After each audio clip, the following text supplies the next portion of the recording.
Hello दोस्तों, स्वागत है आप सभी का आज की कहानी में। आज की कहानी बहुत ज़्यादा दिलचस्प है। कहानी का मज़ा लेने के लिए कहानी को एंड तक ज़रूर सुनें। कहानी पसंद आए तो वीडियो को लाइक करें, चैनल को सब्सक्राइब करें और कमेंट करके बताएं आप ये कहानी किस शहर से देख रहे हैं। आज की कहानी है तलाक। मेरा नाम सुहाना है। आज मेरी शादी का पहला दिन था। फिर आई शादी की पहली रात। सुहाग सेज पर सजी बैठी मैं अपने पति अमन के साथ नए जीवन की शुरुआत के सपने देख रही थी।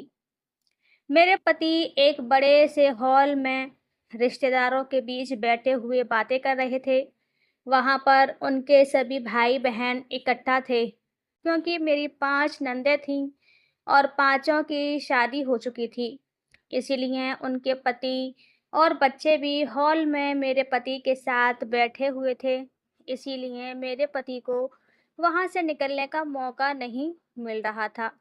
मेरी नंदों के बच्चे उनसे पढ़ाई के बारे में भी बातचीत कर रहे थे, क्योंकि मेरे पति बहुत पढ़े लिखे थे। उन्होंने पीएचडी कर रखा था, लेकिन उन्होंने नौकरी ज्वाइन नहीं की थी। उनके बड़े भाई भी थे और भाभी मुंबई में रहते थे। वे सिर्फ हमारी शादी वाले दिन ही शामिल हुए और वापस चले गए, क्योंकि उन्हें ज़्यादा दिनों की छुट्टी नहीं मिली हुई थी। मेरे पति ने स्वयं ही पूरी शादी की देखरेख की थी, क्योंकि उनके पिता नहीं थे, सिर्फ माँ थी और वह भी थोड़ी बूढ़ी हो गई थी। उनके ज़्यादा काम नहीं बनता था, इसीलिए शादी की सारी तैयारी देखभाल मेरे पति के कंधों पर ही थी। पिता की मृत्यु के बाद उन्होंने पिता का ही बिजनेस संभाल लिया था, इसीलिए वह बाहर नौकरी करने नहीं गए। लेकिन वह अपनी माँ का ज़्यादा ध्यान नहीं रखते थे। हम इस बात का एहसास मुझे पहले दिन ही हो गया था। जैसे तैसे सारे रिश्तेदार अपने अपने कमरे में चले गए और मेरे पति अमन मेरे लिए खाने की थाली लेकर कमरे में आए और कमरे में उस खाने की खुशबू फैल गई। इसी खुशबूदार खाने की वजह से हमारा तलाक हो गया। खाना देखकर मैंने मुस्कुराते हुए कहा, क्यों ना हम माँ जी को भी बुला लें, फिर हम तीनों साथ में भोजन करेंगे। अमन ने हंसते हुए कहा, छोड़ो माँ को, माँ खाकर सो गई होगी। आओ हम दोनों प्यार से खाना खाते हैं। मैंने फिर कहा, लेकिन मैंने माँ जी को खाते हुए नहीं देखा, उन्हें बुला लेते हैं। इस पर उन्होंने झुंझलाते हुए जवाब दिया, तुम क्यों जिद कर रही हो? माँ शादी के कामों से थकी होगी, उसे नींद आ गई होगी, जब जागेगी तब खा लेगी। आओ हम अपना खाना खाते हैं। अमन के मुंह से अपनी माँ के लिए ये शब्द सुनकर मुझे एक अजीब सा एहसास हुआ। मैंने सोचा कि जो व्यक्ति अपनी माँ का ख्याल नहीं रख सकता, वह भला मेरे लिए कितना संवेदनशील होगा। इस बात ने मुझे अंदर तक झकझोल दिया। मैंने उस रात अपनी शादी को लेकर एक बड़ा फैसला लिया। उसी रात मैंने अमन से तलाक के लिए बात कर ली। कुछ दिनों के बाद हमारा तलाक हो गया। मैंने सारी सच्चाई बताकर दूसरी शादी कर ली। मेरे ससुराल वाले बहुत अच्छे थे। वह मुझे पूरा सम्मान देते, वह प्यार करते थे। कुछ वर्षों बाद मेरे 2 बेटे हो गए। मेरे दोनों बेटे पढ़ने में बहुत अच्छे थे और मैंने उन्हें बहुत अच्छे संस्कार भी दिए थे। मेरे दोनों बेटे मेरी सारी बात मानते थे। उधर अमन की भी दूसरी शादी हो गई थी और बच्चे भी हो गए थे। वह भी अपनी ज़िंदगी आराम से जी रहा था।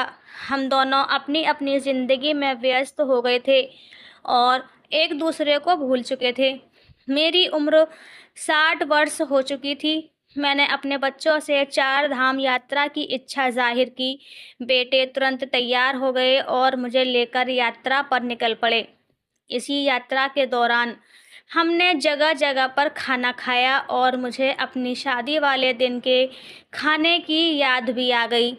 एक दिन यात्रा के दौरान मैं और मेरे बच्चे खाना खाने के लिए एक होटल पर रुके। बेटों ने मेरे लिए खाना लगवाया और उस खाने का आग्रह किया। तभी मेरी नज़र एक भूखे और गंदे वृद्ध पुरुष पर पड़ी, जो बड़ी हसरत से खाने की थाली को देख रहा था और उसे इस तरह से खाने की ओर देखते हुए देखकर मेरा दिल भर आया। मैंने अपने बेटों से कहा, पहले इस वृद्ध व्यक्ति को खाना दिलवा दो।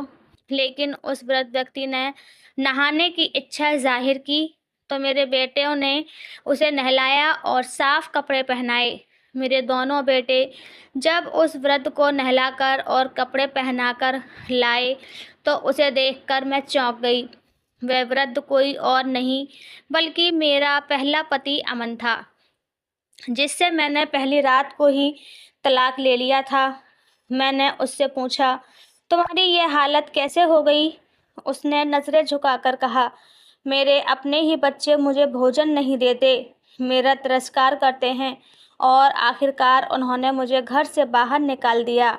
मैंने गहरी सांस लेते हुए कहा, उस रात तो मैं समझ में नहीं आया था कि मैंने तुमसे तलाक क्यों ली थी। मुझे इस दिन का अंदेशा उसी रात हो गया था, जब तुम अपनी माँ को खाना खिलाने की बजाय वह स्वादिष्ट थाल लेकर मेरे पास आ गए थे।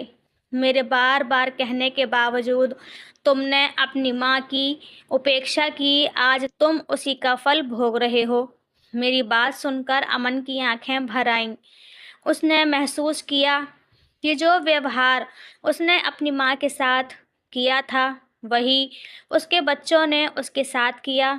ये घटना हमें सिखाती है कि अपने बुज़ुर्गों के साथ कैसा व्यवहार करना चाहिए, क्योंकि बच्चे वही सीखते हैं जो वे अपने माता-पिता को करते हुए देखते हैं। बुज़ुर्गों का सम्मान और उनकी देखभाल केवल हमारा कर्तव्य नहीं, बल्कि हमारी अगली पीढ़ी के लिए एक आदर्श है। इसीलिए अपने बुज़ुर्गों का हमेशा सम्मान करना चाहिए, क्योंकि आज हम जो अपने बच्चों के लिए महसूस कर रहे हैं, उन्होंने भी कभी हमारे लिए किया है। इसीलिए उन्हें उनके हिस्से का प्यार और सम्मान अवश्य मिलना चाहिए। इसीलिए दोस्तों कहते हैं ना, 100 सुनार की और एक लोहार की।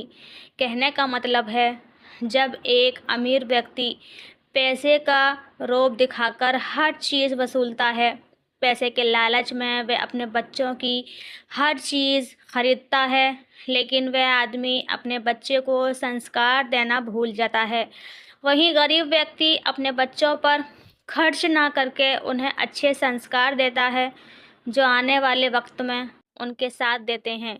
आपने देखा होगा, गरीब लोग अपने माँ बाप की खूब सेवा करते हैं और अमीर लोग अपने माँ बाप को अनाथ आश्रम, वृद्धाश्रम और जाने कितने आश्रमों में पैसा देकर छोड़ आते हैं।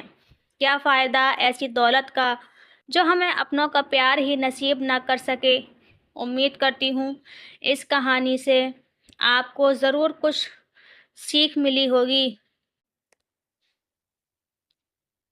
दोस्तों, अगर ये कहानी आपको पसंद आई है तो कृपया लाइक कीजिए और चैनल पर नए हैं तो कृपया चैनल को सब्सक्राइब कीजिए और कमेंट कीजिए।